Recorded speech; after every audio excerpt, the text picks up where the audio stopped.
everybody, and welcome to the PHLY Eagles pregame show live from the Xfinity Lounge and presented by Bet365 and Ashley.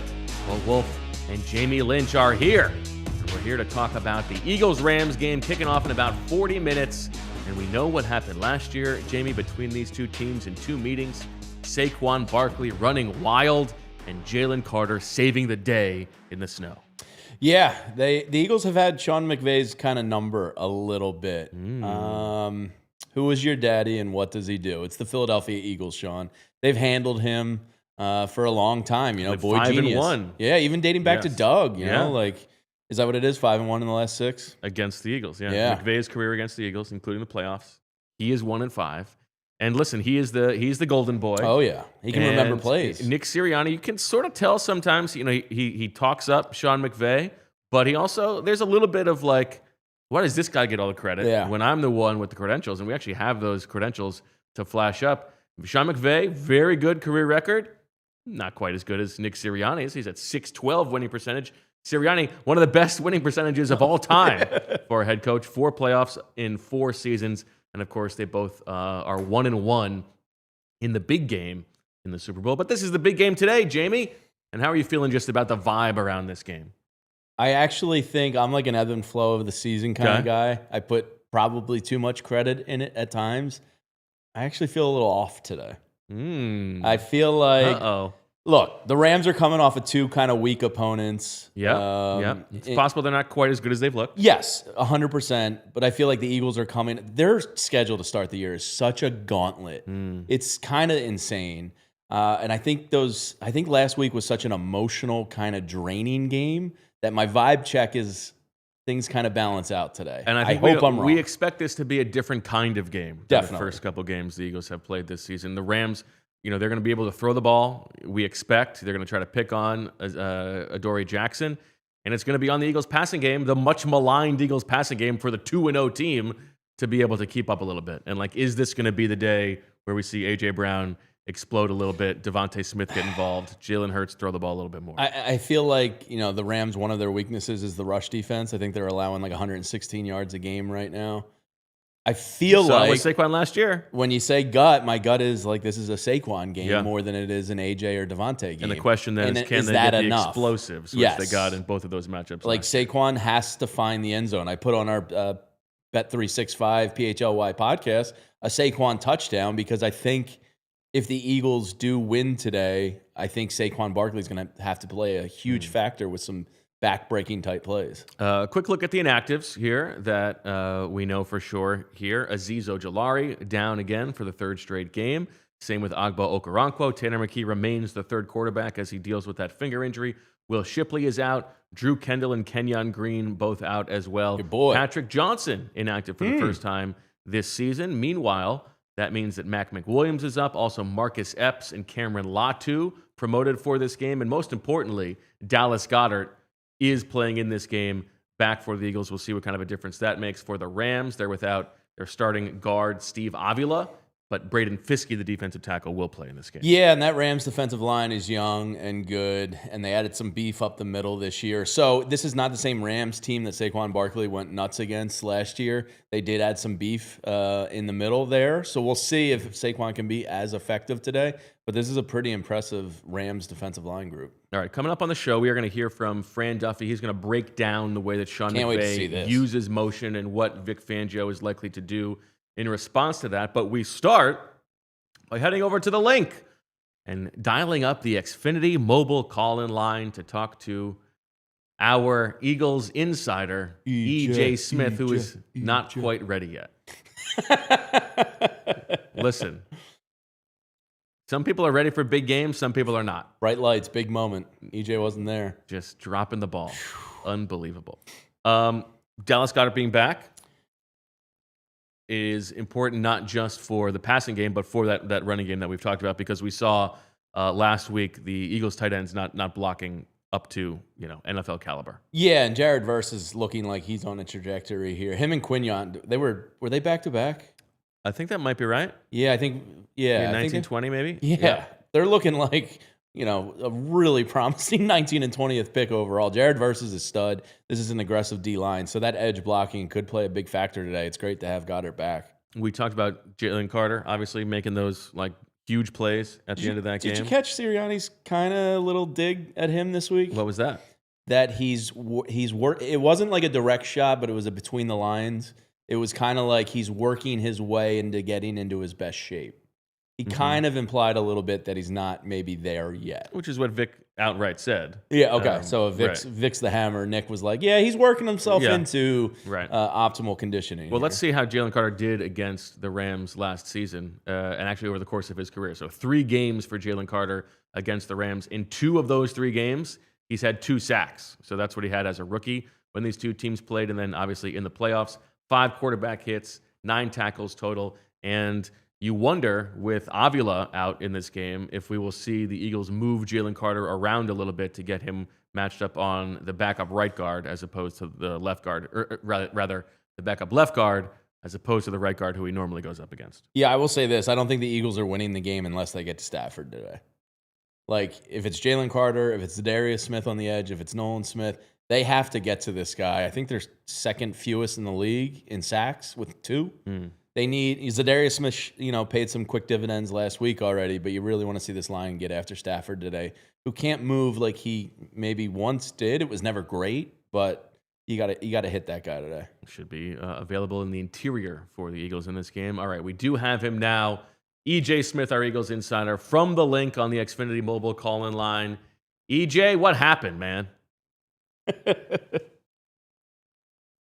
What do you mean, what happened? I thought we were going to you at 12:25. Oh, I was trying to get.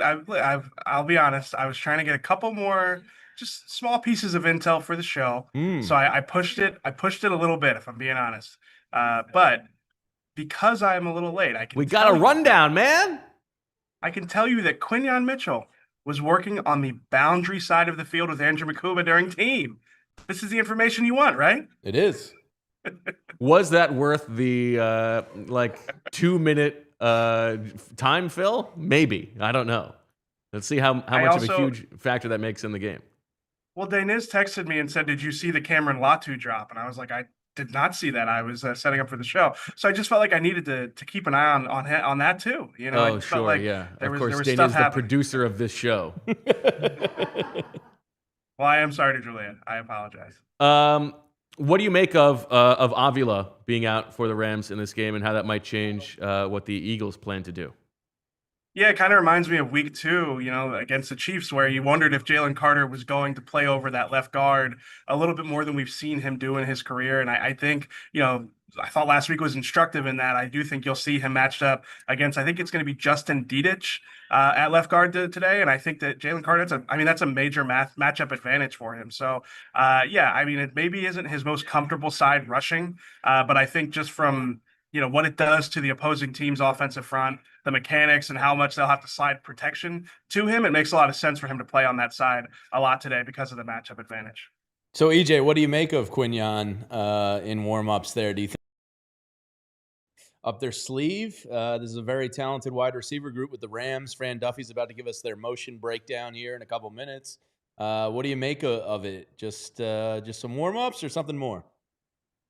Yeah, warm-ups can sometimes not tell the full story, but I do wonder if this is a week where he follows DeAndre Hopkins because he is the more static of the 2 top receivers at the top of the receiver depth chart for the Rams. I feel like Puka Nacua, trying to follow him is kind of an exercise in futility because he moves around the formation so much. He lines up in the slot so much. I'll be curious to see how the Rams deploy Nacua because I think there is a world where you don't want him in the slot as much, lined up against Cooper DeJean in the slot as often. So, the matchup, the chess game in the secondary is going to be important. I think the Quinyon to the boundary thing probably speaks to he probably is going to play on both sides because he probably is going to have to follow a guy at times today. So, that's going to be one of the interesting chess matches throughout the game is how Sean McVay tries to get those guys favorable matchups and how Vic Fangio tries to protect and shade coverages toward Adoree Jackson when he doesn't have favorable matchups.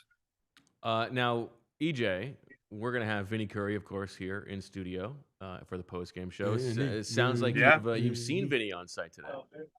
Yeah, I saw Vinny when I was walking into the media entrance at the stadium, and Vinny's got himself a golf cart. It says Eagles Whoa. legend Vinny Curry on the front of it. Whoa, So he's rolling in personalized. style. Yeah, no, he's rolling in style. There's a lot of guys from the 2017 team here. Malcolm Jenkins is on photography duty Yeah, he's shooting today. this game. My former colleague Alex Coffey had a really good story about Malcolm Jenkins taking on photography in his retirement, and we've seen Darren Sproles, LeGarrette Blount, obviously Vinny Curry. So yeah, a lot of the old guard out there today. I believe Blunt is the honorary captain for this game. Yes. So let's hammer in a little bit on the other side of the ball here, EJ, because I think everybody's expectation is we're going to learn a lot about the Eagles' passing game in this game because they're probably going to have to keep up with the Rams a little bit more than they have in the past couple weeks. And AJ Brown has not had a big start to the season, nor has DeVonta Smith.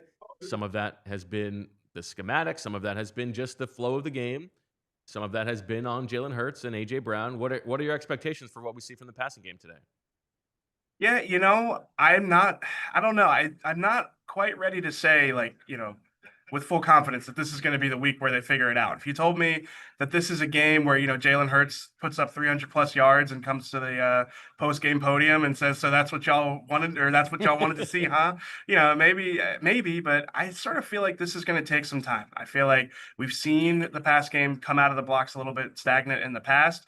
Again, it's not necessarily something that I think is going to plague this team deep into the season. But if you told me that this game is a shootout, I would have some concerns about the way the Eagles pass game has looked and how it will be able to keep up in that type of game. So the matchup advantages are apparent, but again, the matchup advantages have been apparent each week, each of the last two games. So I'm a little apprehensive on the Eagles pass game, but I mean, they could certainly use that type of performance to kind of put this to bed because I think it is sort of bubbling under the surface at this point. EJ, the defensive line looked like they were trending a little better in week 2 than in week 1. Do they build off of that and look better today in week 3 compared to week 2? Yeah, I think this should be and could be a really big day for the defensive line and the pass rush in general. We talked about the Jalen Carter matchup, but really across the board, obviously the Rams have a solid offensive front, but I think there's going to be matchup advantages and the type of attention that Jalen Carter can command on that interior line, the protection sliding his way. You saw how Vic Fangio leveraged that against the Chiefs, and I think there will be opportunities for that again today. Matt Stafford's not necessarily the type of quarterback that you want to send a lot of pressure looks at. You want to be able to get home with 4. But I would have said the same thing about Patrick Mahomes last week. And obviously, Vic Fangio sent a lot of pressure looks his way with success. So I think that there's going to be chances for him to get to Matt Stafford. He's not the most mobile quarterback, but he's also the type of quarterback you have to be able to disguise pre-snap. You have to vary your coverages because he is able to manipulate so much and read so much. He's seen everything. He's what you'll hear people talk about with him, and he is able to process a lot of stuff in a quick amount of time. So it's going to be a big day for Vic Fangio to be able to be creative with those pressure looks, but I think they should be able to get pressure. All right, EJ, prediction time before we let you go. How do you see this one playing out? What's his record so far? Is he 2-0? I don't know. He's probably not 2-0. Oh yeah. 2-0. Anytime I'm 2-0, you notice Bo doesn't like to give me my flowers here. And also I had to get my mic Only out one of the us shot. predicted the exact score of a game so far this season. Just saying. And what's your record? 2-0. All right. I was hoping it was 1-1. My prediction today is actually a Rams win. I had the Eagles winning this game going into the season, but I also had them losing to the Chiefs. I flipped them. So I feel like, again, if this game turns into a shootout, which I think it has a real chance to do, I'm just not sure the Eagles offense is at a place at this point in the season to keep up in that type of game. If you told me this game was in November, I probably would take an Eagles win, but I'm picking the Rams in a shootout, probably like 31-27. Let's go with that. All right. Chat, let us know how you feel about EJ picking the Rams. The first time this year he's showing up in an outfit that it doesn't have the other team's colors in it, but this time he's actually going with the other team. I mean, but I'm wearing black and the Eagles are wearing white, so maybe it's still like the inverse. There you go. All right. Thank you, EJ. We'll talk to you after the game on the PHLY post-game show, and of course, we'll read everything you're writing on allphly.com. All right, and with that, we will head to break before, on the other side, we're going to hear from Fran Duffy breaking down what the Eagles might do on defense to handle Sean McVay's use of motion. So the other day, over at a friend's place, EJ invites me over, and I go over to watch the game, and I get there, it's a total mess. Lagging, buffering, and switching between apps trying to find the game. He claimed he was a big fan, but I thought that I was fan-fished. It was the ultimate sport with Xfinity. It's the ultimate sports destination. He had to come back over to my place where we could find the games and our favorite teams all in one place, and the way that you watch is next level. It's the perfect fan flex. You get all the action right in your living room, plus Xfinity's best picture and sound with enhanced 4K. So clear it feels like you're in the stadium. Sometimes you can even get 4 games going at once because why not? And on top of that, you get notifications, live stats right on your TV. It's the best seat in the house every time. So next game day, make sure that big fan isn't a big fail. Learn more at Xfinity.com. Xfinity, imagine that. Restrictions apply. Multiview requires 4K capable TV box. When something's been the leader in its industry and the top selling thing for 48 years, they're probably doing something right. And that's what the legendary Ford F-Series has been, the best-selling truck in America for 48 straight years. It blends work-ready toughness with modern-day tech and luxury. 6 different powertrain options, a hybrid V6 that delivers 430 horsepower of amazing towing capacity, and the best in-class towing up to 14,000 pounds, depending on configuration. Pro Power on board turns your truck into a mobile generator. It's got a desk that pops out of the back for you. So it's great for work sites, tailgates, the mountains, wherever you may be. A 360-degree camera system, select drive modes. They have it all. The Ford Blue Cruise hands-free highway system is available on certain trims. And for more information, visit your local Ford store. All right. We know that nobody breaks down the X's and O's better than Fran Duffy, our all-city NFL draft Can't wait analyst. to see this. And so we head to the lair where Fran breaks it all down, his special doing guys den. And we find out what he can tell us about the Rams offense and how the Eagles defense might answer. All right, guys, let's take a look at Puka Nacua and what makes him such a big piece of this Rams passing game. A lot of it does have to do with the amount of motion that Sean McVay utilizes in this offense. And some of it is when they put Nacua in motion himself. And you can see a great example of it here against the Houston Texans, where Nacua lines up initially in a stacked formation. They bring him in motion essentially in the backfield as an attached tight end or maybe even a fullback. He releases inside the formation as if he's going to block the nickel, but then he releases to the flat. Matthew Stafford finds him, and now it's a catch and run for an explosive play down the left sideline for a first down. Now, on that play, it was Nacua who was in motion, and they really kind of dictated to the defense, all right, this is how we're going to try and get him a free release into space. Sometimes he's not the motion man, but they're able to dictate matchup with the use of another player in motion, and this is a great example, again, against the Houston Texans, where they come out, and Nacua is lined up to the far right on the outside, and that's Derek Stingley Jr., one of the best corners in the NFL, lined up across from him. If you're Houston, you feel good about this matchup, but just before the snap, the Rams take the tight end, Tyler Higbee. They bump him outside, and now you've got the tight end going up against Stingley. You've got the nickel corner going up against Nacua. You got a matchup that you like here. If you're Matthew Stafford, it's one-on-one, and he hits Nacua for a first down over the middle on a dig route. So on that play, you saw motion used to the Rams' advantage there to dictate matchup and say, yeah, we don't want Stingley on Nacua. If we think you're going to match against the tight end, we're going to do that and try and take advantage of this matchup now on the inside. And so that's what you'll see often from Sean McVay in this chess match with Vic Fangio, is they're going to run different kinds of motions and shifts early on in the game, see how Fangio reacts, and then try and do something later to attack that reaction. And that's why you're going to see Fangio change things up throughout the course of the football game. But let's go to another play. Again, motion comes into the forefront here. The last one we saw, it was man-to-man coverage. All right, well, yeah, we're going to put the nickel on Puka Nacua. Maybe the Eagles decide, hey, you know what, we're not going to necessarily match that way. Even though we like Cooper DeJean, we are going to play a lot of zone coverage. We're going to have lots of eyeballs on Matthew Stafford, more bodies, and congest the throwing lanes there and make it more difficult. Here, it's going to be cover 3 zone from the Houston Texans. It's the same idea, though, where they're going to take the tight end, they're going to bump him outside, and now instead of the corner one-on-one with Stingley, you've got 2 vertical routes running right at a zone defender. Imagine if this is Adoree Jackson.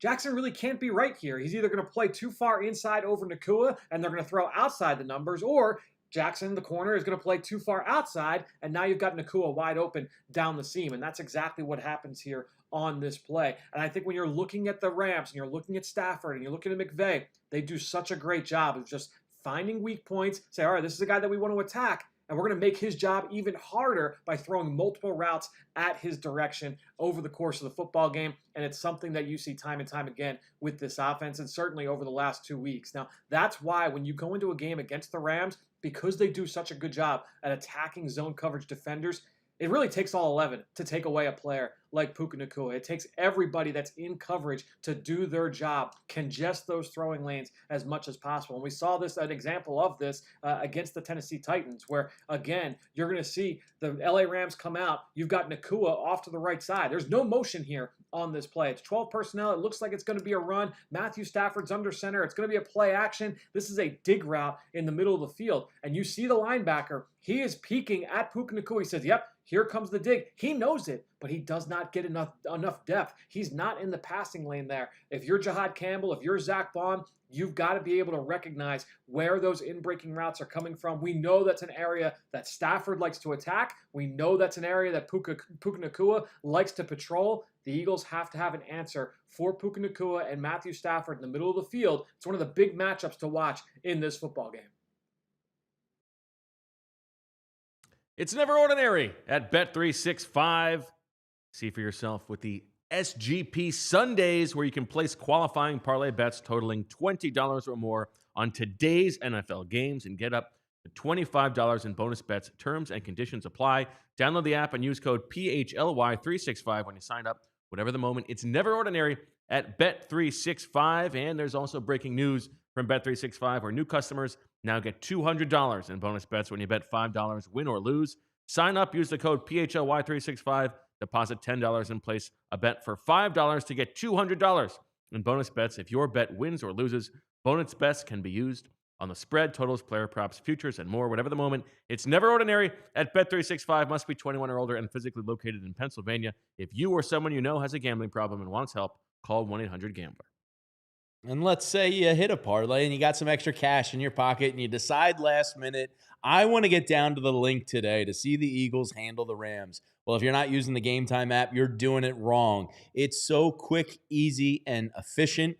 I've used it on many, many events, from concerts to baseball games to football games, whatever it is. You get zone deals so you can save more. You get presented with the all-in pricing, so you're not knocked over the head with hidden fees when you go to checkout.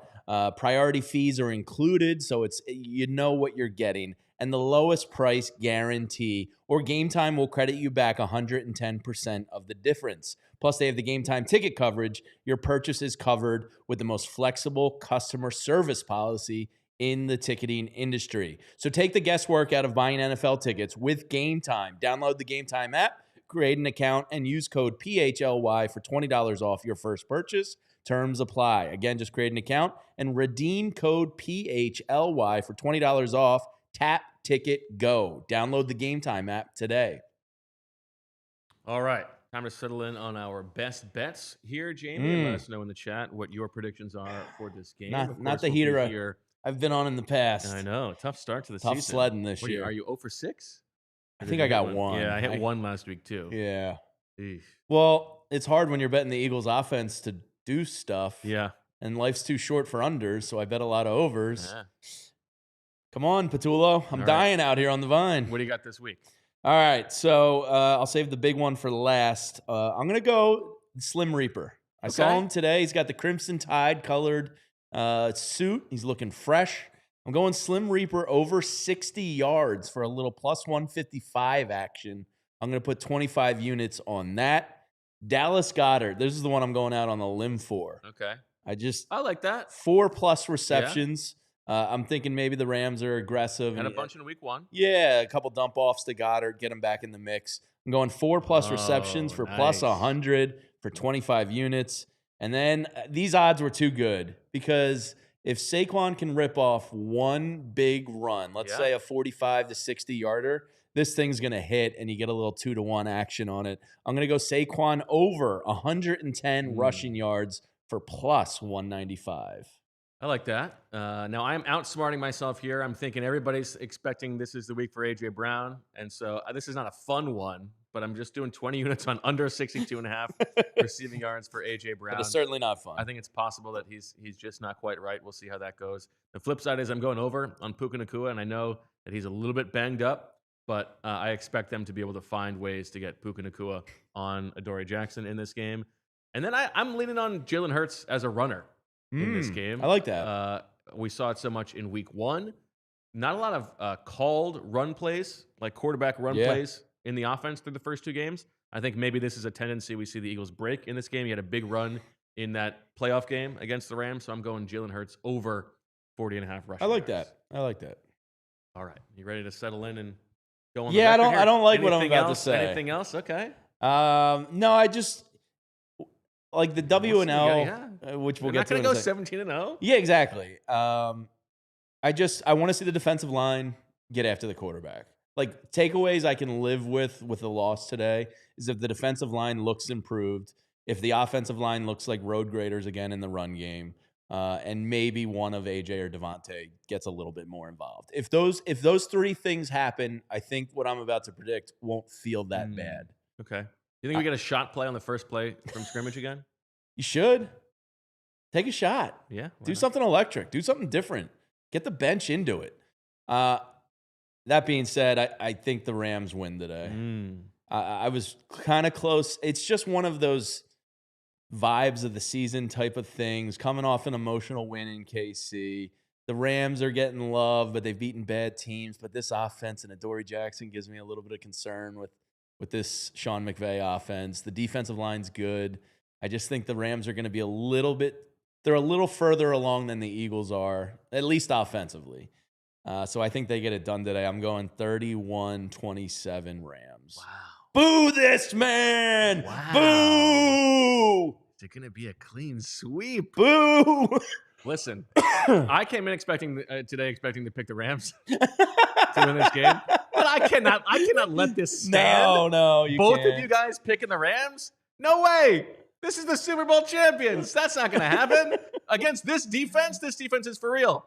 Eagles offense might not be all the way back yet, but I think that Vic Fangio is going to have his guys ready to play. Give me the Birds 24-17. Another impressive defensive performance. And another week of getting to be like, man, what is wrong with this offense on this undefeated We are team? kind of overlooking how good the defense has looked.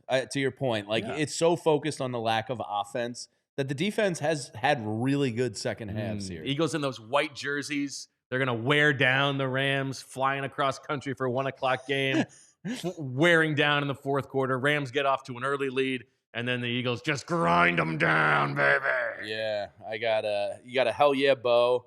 Nutmeg says Jamie's supposed to be the homer here. Boo, Jamie. Jamie sucks and other things. I mean, it's fair. I hope I'm wrong, obviously, guys. I hope we're doing a victorious postgame show. But I just feel I felt it all week, and I didn't want to go against myself and then have to live with that because I would just beat myself up. Sure. So I'm going with what my gut has told me all week. All right. Well, we're going to have plenty to talk about either way on the postgame show. But before that, we'll have the halftime show for you. Join us for that. And then, of course, we'll have Vinny Curry with us for the postgame show, all here from the Xfinity Lounge and presented by Bet365. Let's hit the like button before you get out of here, hit please. Those like buttons, smash that thumbs subscribe. up. Don't you? Yeah. I mean, do it for Julia. Don't be rude. Julia's picking the Birds. You know that. Yeah, Julia's definitely got the Birds. The girls picked the Birds. Skylar hit me with a Go Birds on the way out the door today. Nice. So that felt pretty good. You know, kind of maybe ease some of the fears I'm having. All right. That's all we got. We will talk to you at halftime. Enjoy the game, everybody. And as always, we love you. Go Birds. We all silly like the mayor.